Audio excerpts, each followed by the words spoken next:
Former President Trump is speaking publicly for the first time since being targeted by a would-be assassin for the second time. Madeleine Rivera is live in Washington with the latest for us. Hey, Maddie. Hi, guys. Good morning. More charges could be coming for suspect Ryan Wesley Ruth. He's already facing 2 federal gun charges, which we're told were the fastest to write up and keep him in custody. Phone records show he may have waited for roughly 12 hours near Trump International Golf Course. Here's body cam footage showing him being arrested. While the Secret Service says Ruth never got a line of sight to Trump, the tree line at the club had been a point of concern for some time because of how easily photographers could take snapshots of the former president. Overnight, Trump on X Spaces addressed the apparent second assassination attempt against him. All of a sudden, we heard shots being fired in the air, and I guess probably 4 or 5. And it sounded like bullets, but what do I know about that? But Secret Service knew immediately it was bullets. And they grabbed me, and I would have loved to have sank that last putt, but we decided, well, let's get out of here. Ruth was spotted laughing several times during his court appearance on Monday. Former neighbors have described Ruth as unusual, but didn't expect him to do what he's accused of doing over the weekend. They had a horse in the house, a whole live horse in the house, but like I said, the guns and stuff and all, but yeah, they were, kind of weird, but, they didn't bother me, I didn't bother them. Sunday's incident putting campaign rhetoric back in the spotlight, with Republicans and Democrats accusing each other of using harsh language and raising the temperature. Trump says Ruth acted on the rhetoric of President Biden and Vice President Kamala Harris. We're still waiting to hear of a motive from police. Lauren, Steve, Ainsley, and Brian. All right, Madeleine, thank you very much. You got it. In the last hour, we had a former Secret Service special agent who was in charge of a Trump detail for a while, and in fact, covered him at that particular golf course. He was reacting to Mr. Rowe, the Secret Service acting director, yesterday, saying that, that particular event on Sunday was off the record. But the guy we talked to said the president, former president, and when he was president, would oftentimes go to the golf course, even though they didn't have it on the schedule. They would have a package ready to go. And so even though it wasn't on the schedule on Sunday, they had taken preliminary precautions on, okay, if he goes golfing this day, we're going to do this. You did figure Sunday, nice day, he's off.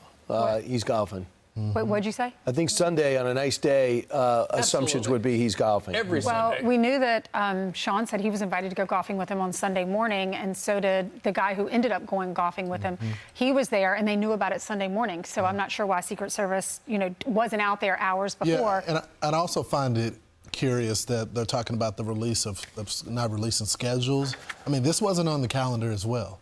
Right? Yeah, how did this guy know? You guys didn't properly secure this as well. How did this guy know he was going to be playing golf? Exactly right. Exactly. But I think to Brian's point, it's like if it's a nice day in Florida, he's probably going golfing. That's what so many of the people we've talked to said. It's a kind of a no-brainer. But going forward, there are certain big things that are on the president and vice president's calendar that people know of, but there are other things that they are not making public because they don't want to help anybody, do that again. Reporters went in there to talk to neighbors in North Carolina, in Greensboro, where this alleged shooter used to live. He moved to Hawaii in May with his girlfriend, according to neighbors. One neighbor said he had a horse and a bunch of guns in his house. Another neighbor described him as unusual, said a lot of people were afraid of him back in the day. But when he moved to Hawaii, he gave her a Hawaiian shirt. He hugged her, and he hired her son to go move him out. Well, put it this way, I'm surprised he was doing everything except wearing a shirt that said future assassin. If you think about it, he was too crazy to fight in Ukraine. They sent him back. They go, this guy's nuts. I'm going to go back. And then when he was traveling back, this woman was with him, went and met with Homeland Security and said, this guy's extremely dangerous. She just left a war zone. She's a nurse. She goes, he's as dangerous as anyone I've ever been with. In the book, he urges Iran to assassinate Donald Trump. He voted for him in 2016, say he's a horrible person in every expletive possible, urging direct reply to Joe Biden, trying to get his attention and give Joe Biden some advice. He sat out there from 1:50 in the morning until the time in which his barrel was spotted leaking out of the fence on the fence line. They did say, Secret Service, we did not have anybody on the perimeter. They didn't even say they were patrolling on the perimeter. And I remember I golfed with George Bush twice, and both times you get to the on the edge, like 3 or 4 holes, you're next to families. families, like both those golf courses next to families. And I thought to myself, I know he's the former president, but have these families been talked to? Because they might have a problem with him. This might be a place to take a shot at him. Well, we know that bin Laden was still trying to kill him at the time, and all the al-Qaeda guys. So that struck me. I don't know if it's possible. And it's also, Donald Trump is not your typical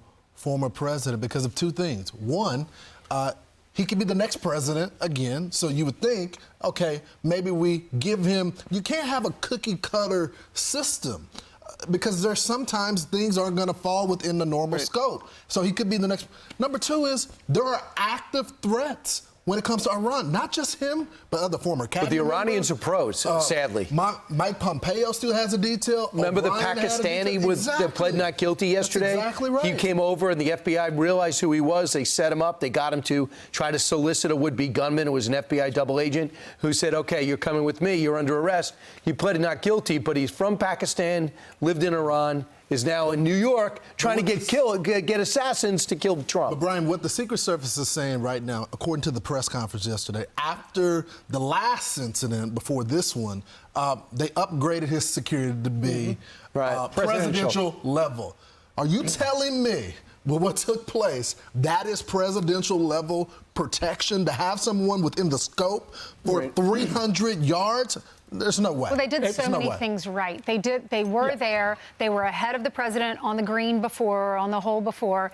That's when they saw the active or alleged active shooter, and that's when they fired shots at him. And then he was eventually arrested because a woman was a witness, took pictures of the license plate. So Donald Trump was praising law enforcement for arresting this guy, Secret Service for doing what they did on the green or on the golf course, and he was praising the woman who was the witness. Well, you got to figure, given the threat environment that you're talking about, given the fact that it's not just angry Americans like this guy allegedly was, it's one of those situations where you got to figure going forward, either they're going to have gigantic, massive man-to-man perimeter around any golf course, or the former president scales back golf until election day. Or he plays pickleball. It's a lot easier to secure.